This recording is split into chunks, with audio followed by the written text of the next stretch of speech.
Sejam bem-vindos a mais um Espaço Opinião. Hoje, em análise, temos a carga fiscal, que em 2017 atingiu o valor mais alto dos últimos 22 anos. Ainda o protesto dos docentes e investigadores contra tratamento desumano e calculista, que dizem ser alvo. Também Rui Rio, que seguiu o conselho de Marcelo Rebelo de Sousa e foi a Arganil. Ainda também Marcelo Rebelo de Sousa elogia militares em missão na República Centro-Africana e na política internacional, Paulo Rangel critica a não expulsão de diplomatas russos de Portugal. E comigo em estúdio tenho Narciso Miranda. Narciso, obrigada desde já pela sua presença. Narciso Miranda, começamos precisamente por falar na carga fiscal. Em 2017, a carga fiscal representou 34,7% do PIB. É muito. O que é que isto quer dizer? Quer dizer que mais de um terço das receitas do produto interno bruto que, aliás, deixe-me interrompê-lo e peço desculpa desde já, é o valor mais alto desde 1995. Exatamente. Quer dizer que mais de um terço, estava eu a dizer, da receita do produto interno bruto sai do bolso dos cidadãos. Sai dos impostos que cada empresário paga, que cada português paga. E isto é relevante, mas muito mais relevante é esse facto que a Helena acabou de referir. É o valor mais alto que cada português paga de impostos para a receita do Orçamento de Estado dos últimos 22 anos.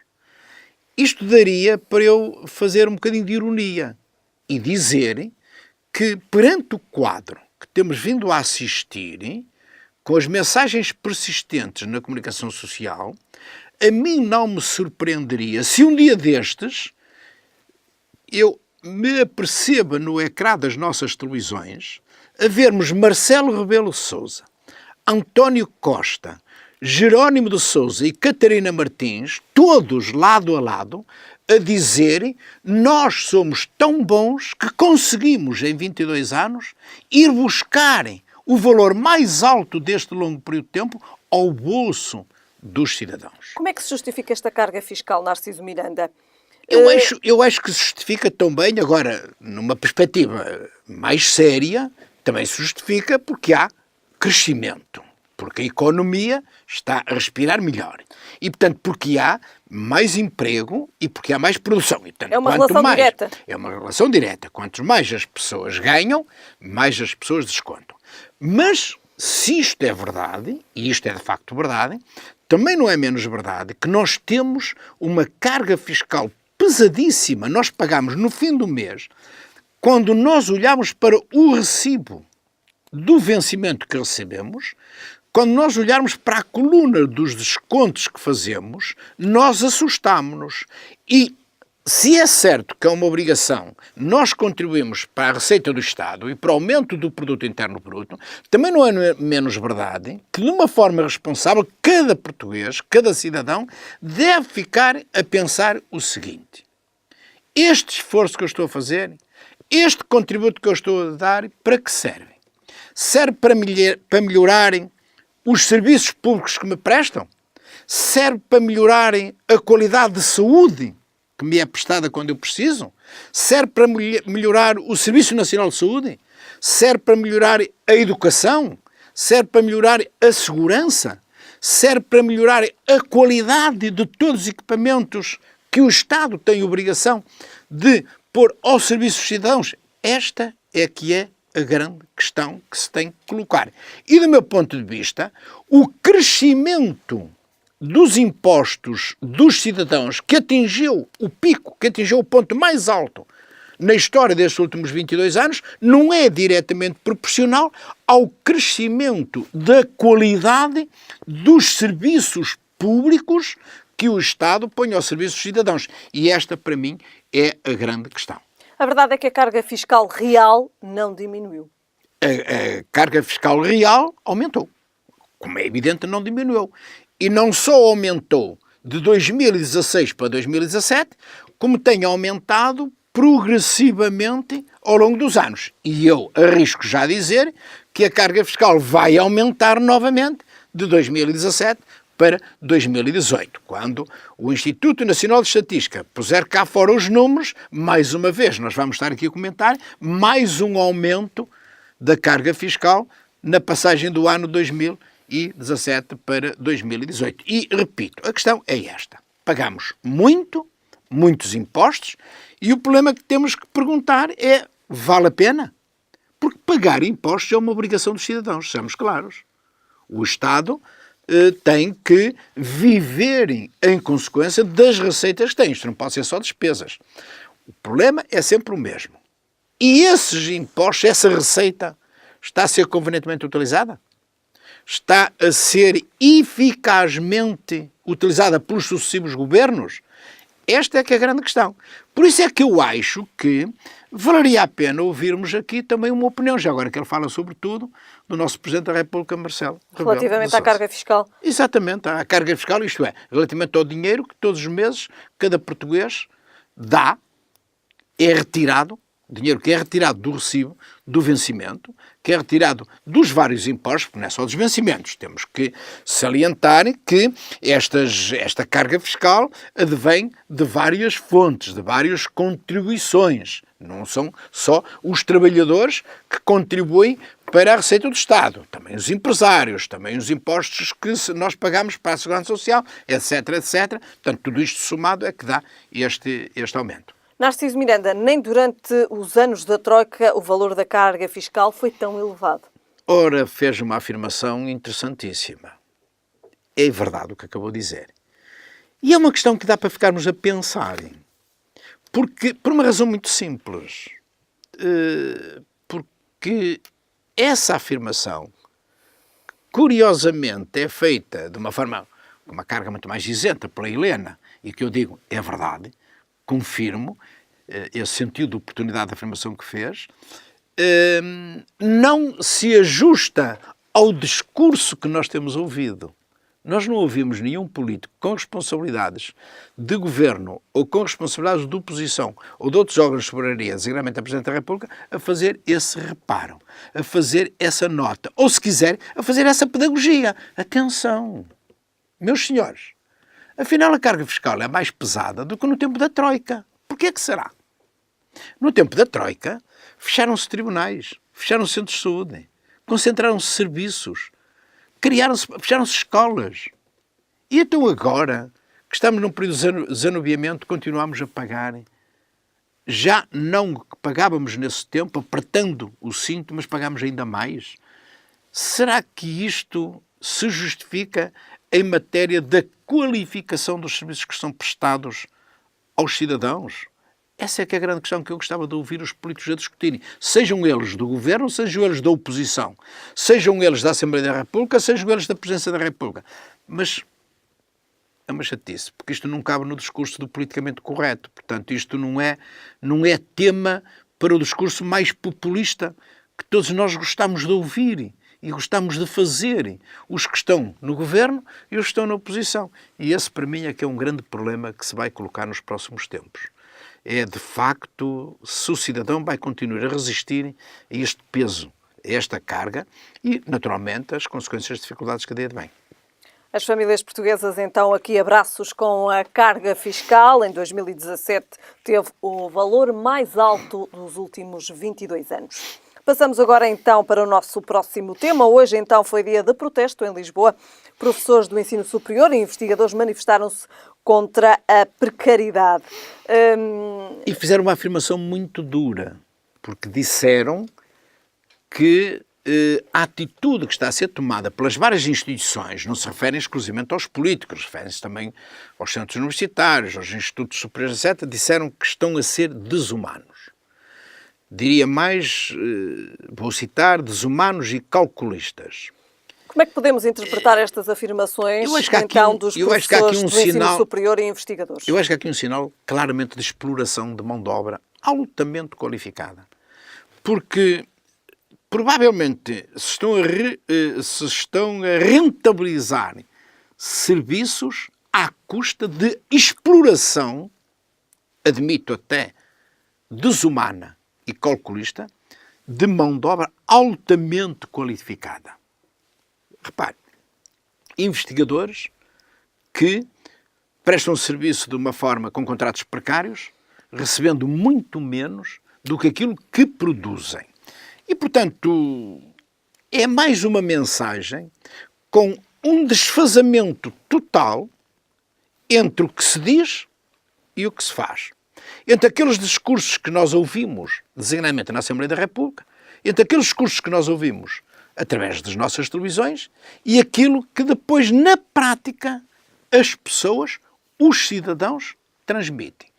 E eu acho que havia aqui uma palavra. Cabe aqui uma palavra de quem exerce o legítimo trabalho de oposição. Então, a oposição não diz nada sobre isto. E o governo está a ser acusado de ser desumano e não diz nada? Então, os partidos que suportam o governo do PS, não dizem nada sobre isto. O porta-voz do PS não dá uma palavra sobre isto, a dizer não é bem assim. Ou então, se calhar, ainda não conseguimos corresponder às expectativas. E então as bengalas da esquerda mais radical, aqueles discursos simpáticos que eu até aprecio muitas vezes, da líder do Bloco de Esquerda e do PCP, não dizem não é bem assim, isto não é verdade.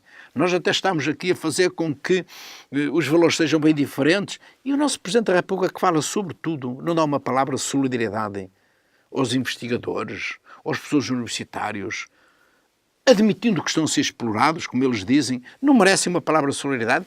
Portanto, a questão é esta: estão ou não estão a ser explorados? Estão ou não estão a ser vítimas de trabalho precário, pago por valor mais baixo do que aquilo que eles produzem? Se estão, há que lhes dar uma palavra de solidariedade. Se não estão, cabe à mesma uma palavra, dizer-se, olha, desculpem, mas vocês não estão a dizer a verdade. Eu acho que nós temos que sair deste clima e desta cultura política, do meu ponto de vista pessoal, extraordinariamente perigosa, em que já está toda a gente no discurso politicamente correto, e repara a afirmação que estou a fazer, está toda a gente em campanha eleitoral. O próprio Presidente da República, que não vai ser sujeito a eleições nos 2 próximos atos eleitorais, pratica atos de campanha eleitoral, eu não digo todos os dias, é a toda a hora. E eu até gosto do estilo do Presidente da República, Marcelo Rebelo de Sousa, mas acho que já exagera. Já está a cometer um exagero muito grande. Há aqui um pacote também de leis contra a precariedade que foram apresentadas pelo Governo. Como é que podemos encarar estas leis e, de facto, estes protestos? Podemos encarar da maneira que eu estou a dizer. Há um fosso enorme entre o discurso e a prática. Há uma distância que vai aumentar cada vez mais entre aquilo que se diz e aquilo que se faz. E eu acho que alguém devia pôr um ponto de ordem no debate político e no debate público para trazer uma maior carga de seriedade e de sustentabilidade ao discurso e àquilo que se diz. Pode parecer que eu estou a ser muito pessimista, mas eu acho que não estou a ser. Mas vamos admitir que eu estou a exagerar. Então vamos ver a evolução dos acontecimentos. Repare, nós ouvimos um discurso a dizer assim, vão acabar os contratos a prazo. E depois a seguir ouvimos, vamos reduzir de 3 para 2 anos os contratos a prazo. Então o que é que ficamos? Acabamos ou não acabamos? Agora, vai haver também penalizações para as empresas que é evidente que é melhor a situação do trabalhador nessas condições. É evidente termos contratos a prazos por um período até 2 anos do que termos até 3 ou até 4. É evidente também que eu acho que a penalização, diria até pedagógica, para desmotivar patrões, empresários, de recorrerem sistematicamente a trabalhadores com contratos a prazo é positiva. Mas repare, um dia nós ouvimos um governante a dizer assim, segundo dados estatísticos, mais de 80% dos contratos feitos durante o último período de tempo, um determinado período de tempo, não foram de contratos a prazo. Então, se atingimos este recorde de entidades empregadoras que não contratam de uma forma tão evidente como o faziam pessoas com contratos a prazo, para que é preciso fazer o dia seguinte o discurso de uma forma diametralmente oposta? Portanto, há aqui de facto uma desintonia muito acentuada entre aquilo que se diz e aquilo que se faz. E eu acho que isso está a inquinar o debate político, que deve ser feito com mais seriedade sobre todos os pontos de vista e por todos os agentes. É preciso combater a precariedade no trabalho. Isso eu não tenho dúvidas. Narciso Miranda. Isso eu não tenho dúvidas. E acho que ela tem sido combatida. Porque, pelos vistos, foi o Primeiro-Ministro que fez esta afirmação. É um recorde. Mais de 80% das contratações feitas, os patrões, os mauzinhos dos patrões, não optaram por contratos a prazo. Muito bem. Narciso Miranda, passamos agora então para o nosso próximo tema. Rui Rio esteve em Arganil e afirmou, que a atuação da Proteção Civil foi um completo falhanço, muito por culpa de anos de ausência de reforma urgente do ordenamento do território. Olha, Como é que podemos primeiro encarar esta visita de Rui Rio a Arganil e depois também encarar estas palavras, então, do líder do PSD? Olha, eu acho que sobre esta matéria nós tivemos nestes últimos dias, o que eu vou dizer contraria, e eu assumo essa responsabilidade, contrariar radicalmente o discurso, a mensagem de todos os agentes da sociedade portuguesa. De quem é governo, de quem é Presidente da República, das oposições, da comunicação social de uma forma genérica. O que eu vou dizer é exatamente o contrário. Eu sou ultraminoritário na análise que faço. Eu acho que o que aconteceu nestes últimos dias é uma vergonha. É uma vergonha. Uma vergonha absoluta. O ano passado tivemos um desastre nacional com os incêndios. Morreram pessoas. Morreram mais de 100 pessoas. As pessoas estão-me a ouvir bem. Morreram pessoas. Morreram pessoas porquê? Segundo todos os relatórios, todas as provas provadas. Morreram pessoas por desleixo do Estado. Morreram pessoas por descuidos. Morreram pessoas por atos de incompetência. Morreram pessoas por falta de coordenação dos meios. Morreram. O Estado não defendeu as pessoas. E agora, encobre-se esta tragédia, ou tenta-se encobrir esta tragédia, com toda a gente a praticar atos de profunda hipocrisia. Repare, eu li no outro dia um artigo num jornal, ontem, de um articulista que dizia que o ato que um alto titular de um cargo político praticou naquela mensagem tão elogiada, designadamente pelo Presidente da República, demorou 6 minutos e não sei quantos segundos. Um helicóptero chega, aterrou, uma pessoa sai, veste o capacete, a farda, as máquinas das televisões são todas ligadas e em 6 minutos e não sei quantos segundos faz-se uma cena populista, vou repetir, uma cena populista que é transmitida para as pessoas e nesse mesmo momento estava a morrer um cidadão das vítimas dos incêndios que estava no hospital durante tantos meses, morreu por desleixo e ninguém, ou quase ninguém, disse nada. Isto é, este ato de hipocrisia abafou, e as notícias abafaram completamente um cidadão que morreu por causa do desleixo do Estado. Quanto é que vale esta vida humana, somada depois ao quanto valem os mais de uma centena de pessoas que morreram? Para esta gente não vale nada. Ou parece que não vale nada. Para esta gente o que vale é o mediatismo, é o populismo, é estas tentativas de abafar tragédias com ações consideradas de grande carga pedagógica que levou inclusivamente a que o Presidente da República, que eu tanto tenho elogiado, tenha dito quem não faz isto é porque não quer ganhar as eleições. Isto é o ato maior populismo que eu ouvi até hoje. Peço desculpa por dizer isto. Peço desculpa, tenho uma grande estima e consideração por Marcelo Rebelo de Sousa. Mas não é normal que um Presidente da República faça uma afirmação destas. Só critica isto quem não quer ganhar as eleições. Portanto, venham todos para a demagogia. Venham todos para a hipocrisia. Venham todos para a mentira. Eu não posso ter um chefe de Estado a fazer uma afirmação destas, com o devido respeito que tenho pela figura do Presidente da República, mas também pela figura, pela estima, pela consideração que tenho para com o cidadão Marcelo Rebelo de Sousa. Isto é o expoente máximo do populismo E é um ato de profunda hipocrisia que eu acho que, se nós estivéssemos mais atentos, nos criava uma profunda revolta. Sobretudo, deve criar uma profunda revolta às famílias daquelas pessoas que perderam os seus familiares porque morreram perante o desleixo de toda esta gente que agora anda a fazer este ato de hipocrisia. Houve falhas no combate aos incêndios, Narciso Miranda. Está aprovado nos relatórios. Não sou eu que o digo, está aprovado. Exatamente, mas é preciso também consciencializar as pessoas que é preciso, de facto, tomar medidas, é preciso fazer a limpeza dos terrenos, é preciso olhar para isto como um problema que afeta todos. Estou de acordo. E mais vale tarde que nunca.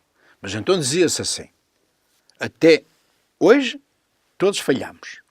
Todos. Os governos, as oposições, os outros órgãos soberanizados, andámos todos entretidos com outras coisas. Todos falhamos. Os que estavam em funções, o ano passado, e os que estavam em funções antes do ano passado. Uma última nota sobre este assunto. E então diziam assim, mais vale prevenir que remediar. Nós estamos aqui, pedimos desculpa, um gesto de humildade. Desculpem. Pedimos desculpa aos cidadãos portugueses. Nós somos todos responsáveis por o que está a passar. Mas agora vamos arrepiar caminho. Vamos fazer. Ora, não foi nada disso que aconteceu. O que aconteceu foram ações populistas de pura propaganda em que todos se envolveram, incluindo o próprio Presidente da República. Só faltou, ouça o que eu lhe vou dizer, neste ato do último sábado, só faltou vermos, é a segunda expressão que vou utilizar com o mesmo figurino, vermos Marcelo Rebelo de Sousa, António Costa, Catarina Martins, Jerónimo Sousa e já agora também o Rui Rio, todos de braço dado a fazer estas ações de pura hipocrisia. Narciso Miranda, temos 2 temas, o nosso tempo está praticamente a terminar. Vamos para já falar então de Marcelo Rebelo de Sousa. Uma nota muito rápida então sobre o elogio que Marcelo fez aos militares em missão na República Centro-Africana. Sobre essa matéria digo exatamente o contrário do que disse antes. Parabéns. Muito rapidamente. Mensagem pedagógica, importante, de grande motivação e motivo de orgulho para as tarefas profundamente humanitárias dos nossos militares. Parabéns ao Presidente da República, eu não posso só dizer mal, neste caso esteve muito bem. Nota alta. E agora passamos então para o nosso próximo tema, é também o nosso último tema. Paulo Rangel critica a não expulsão de diplomatas russos por parte do governo português. Uma nota também aqui, um total de 22 países expulsou então os espiões russos, 14 da União Europeia. Ora bem, temos aqui um problema complicado do meu ponto de vista pessoal. Eu tenho algumas dúvidas se os países deveriam caminhar por esta via extremista de expulsar diplomatas da Rússia perante o comportamento da Rússia, neste caso no Reino Unido. Mas as minhas dúvidas não são sustentadas em quaisquer argumentos sólidos, porque é uma matéria muito sensível, muito suscetível e até muito difícil, e quem sou eu agora para entrar a fazer apreciações em matéria daquilo que são as políticas de diplomacia. Agora, há aqui uma coisa que não encaixa bem. Há aqui uma coisa que não bate certo. Não bate certo nós sabermos que 22 países expulsaram diplomatas russos 100 no total até agora. E 14 parceiros de Portugal, da União Europeia, fizeram o mesmo. E Portugal não fez. Portugal está no grupo de países, que é um grupo super minoritário, em que não fez nada. E o nosso Ministro de Negócios Estrangeiros disse: tomamos boa nota. Eu acho que, se calhar, o Reino Unido também tem uma boa nota. Mas pior do que isso, pior que o Reino Unido tomar boa nota deste alinhamento de Portugal, todos os nossos parceiros estão a tomar boa nota do nosso alinhamento, que resulta de compromissos com os partidos mais radicais da esquerda. E vamos lá ver uma coisa. Aqui, eu continuo a dizer que justificam-se estas críticas, Narciso Miranda? Eu acho que justifica... Portugal deveria ter assumido aqui outro papel. Eu acho que justifica o que eu estou a dizer, porque não me queria colar às críticas. Porque, repare, nós não podemos esperar dos parceiros da Europa só quando nos ajudam. Nós não podemos bater palmas de pé só quando abrem a torneira do financiamento. E deixe-me levantar aqui uma questão. Nós não podemos agradecer aos nossos parceiros só quando eles são solidários connosco, como quando foram com o drama de Timor. Recorda-se do problema de Timor? Da invasão da Indonésia? Da entrada dos militares de armas em punho que arrasaram pessoas, mataram pessoas num cemitério? E nessa altura, nós pedimos a solidariedade do mundo e dos nossos parceiros europeus. E tivemos. Tivemos a solidariedade dos americanos. E tivemos a solidariedade do Reino Unido. E tivemos a solidariedade de outros países parceiros da Europa. Então e agora? Deveríamos agora também estar Então e agora solidários. nós não correspondemos só porque estamos presos a compromissos de caráter ideológico, Uma última nota, Narciso Miranda, conjunturais? estamos a chegar. Eu tenho algumas dúvidas deste comportamento, sinceramente. E tenho medo, receio que isto tenha repercussões negativas no médio e longo prazo. Muito bem. Narciso Miranda, terminamos então com este tema. Então, 100 diplomatas russos foram expulsos de vários países europeus. Narciso Miranda, voltamos a ver-nos numa próxima oportunidade. Muito obrigado, boa Páscoa para Boa si, Páscoa. muito boa Páscoa para todos aqueles que são a razão da nossa presença aqui. Muito Boa obrigada. Páscoa. Foram os temas hoje em análise com Narciso Miranda. Eu regresso amanhã.